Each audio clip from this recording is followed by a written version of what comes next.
Assalamualaikum warahmatullahi wabarakatuh. Perkenalkan, nama saya Reski Dinar dari Program Studi Teknologi Informasi Universitas Lambung Mangkurat.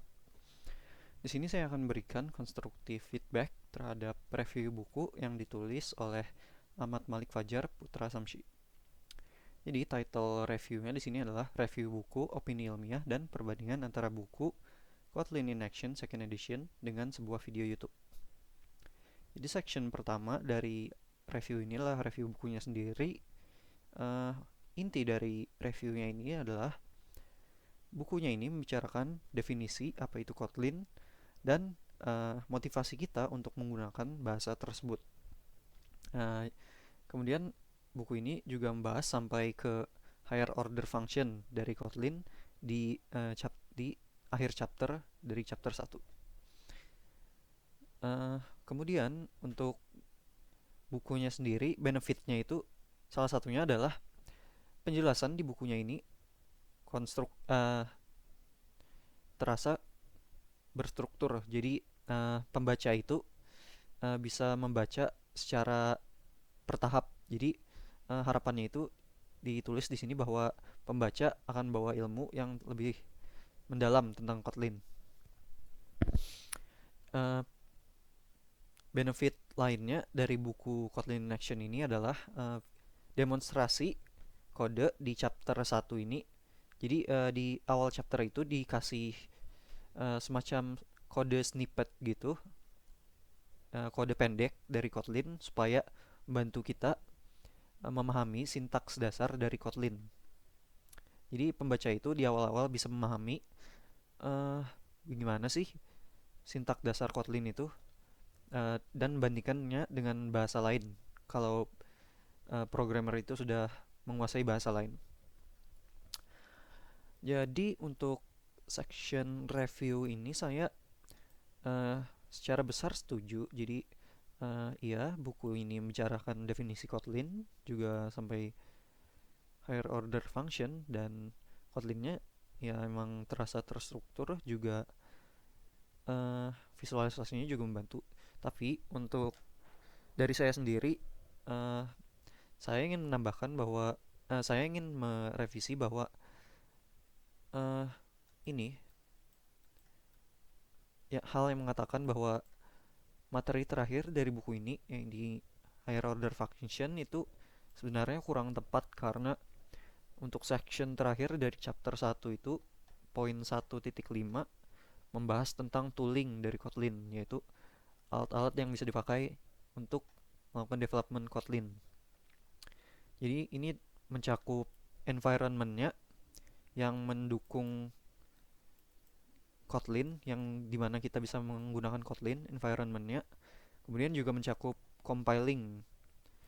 Jadi target compiling Kotlin ini apa saja, juga uh, detail dari proses compiling Kotlin. Untuk tambahan review sebenarnya itu saja. Ini bisa direvisi kembali. Kemudian kita akan berpindah ke section insight. Jadi penulisnya di sini belajar bahwa Kotlin itu dapat digunakan untuk membangun logika atau sistem yang sama dengan Java, dengan apa yang ada di Java, tapi dengan sintaks kode yang lebih pendek. Istilahnya di sini adalah concise, kode yang concise gitu. Jadi kemudian untuk hal lainnya, penulis ini juga mengetahui bahwa Kotlin itu dapat digunakan untuk server-side development. Jadi uh, benar Kotlin itu memiliki banyak framework yang bisa digunakan untuk membangun server-side application. Terakhir di sini penulis juga penulis juga menerangkan bahwa dia belajar bahwa sintaks di Kotlin itu terasa concise, yaitu seperti yang saya jelaskan tadi, pendek. Kemudian uh, tipe data di Kotlin ini bisa menjadi nullable untuk menghindari error. Kemudian ke, uh, Kotlin ini dapat melakukan apa yang disebut interoperability dengan kode Java yang sudah ada. Jadi kode Java bisa dipakai di dalam kode Kotlin. Jadi untuk section insight ini, sekali lagi saya setuju secara besar. Di sini Kotlin Kotlin itu bahasanya concise dan dapat digunakan untuk server side development juga. Fitur-fiturnya di sini saya juga setuju.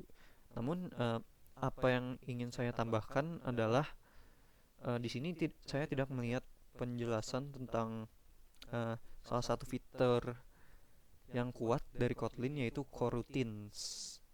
Jadi coroutines itu adalah semacam alternatif dari multi-threading computing. Jadi itu membolehkan kita untuk menjalankan aplikasi yang menjalankan task secara bersamaan gitu. Ini istilahnya konkurensi.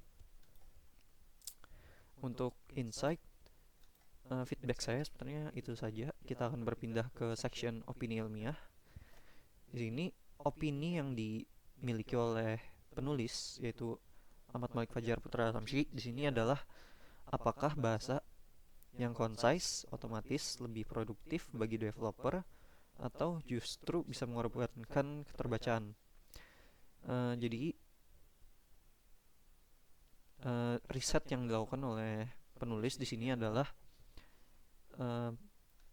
beliau sudah membaca artikel Are You Still Smelling It? A Comparative Between Java and Kotlin. Jadi hasil risetnya itu code smells dari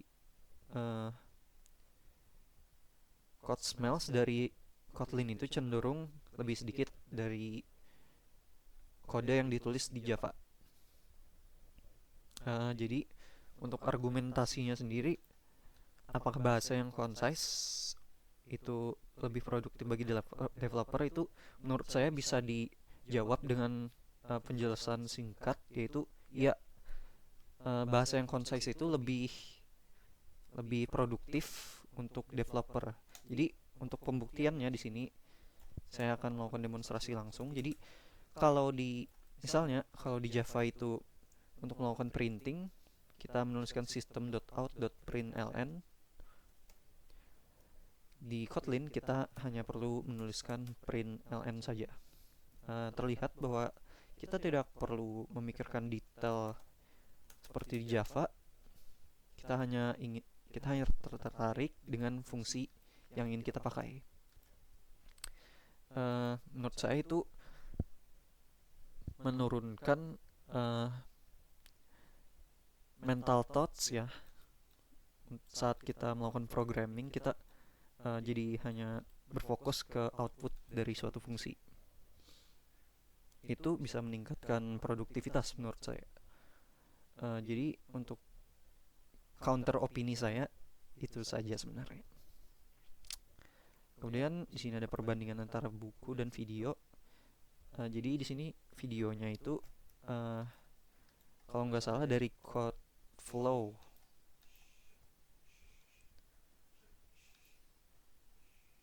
Hey guys, welcome to Coding and Flow. In this video series, Benar. Kemudian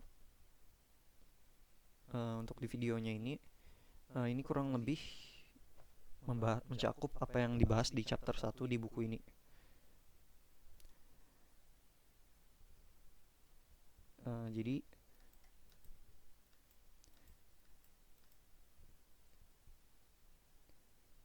Jadi di sini salah satu kesamaannya ini di bukunya juga terdapat contoh kode, di mana videonya juga ada contoh kodenya.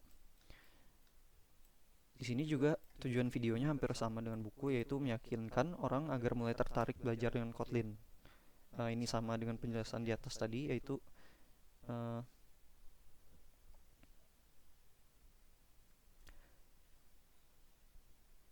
di sini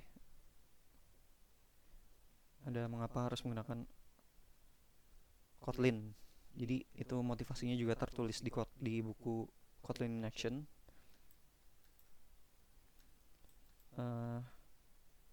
Di sini juga ada perbedaannya, sedang buku ini bertujuan untuk orang-orang benar-benar menguasai Kotlin. Jadi video ini cuma membahas apa yang ada di permukaan, namun juga memberi motivasi untuk belajar Kotlin. Untuk perbandingan antara buku dan video, saya setuju secara penuh. Saya sebenarnya tidak memiliki feedback untuk perbandingan buku dan videonya. Jadi sepertinya itu saja konstruktif feedback dari saya. Mohon maaf kalau ada salah kata. Assalamualaikum warahmatullahi wabarakatuh.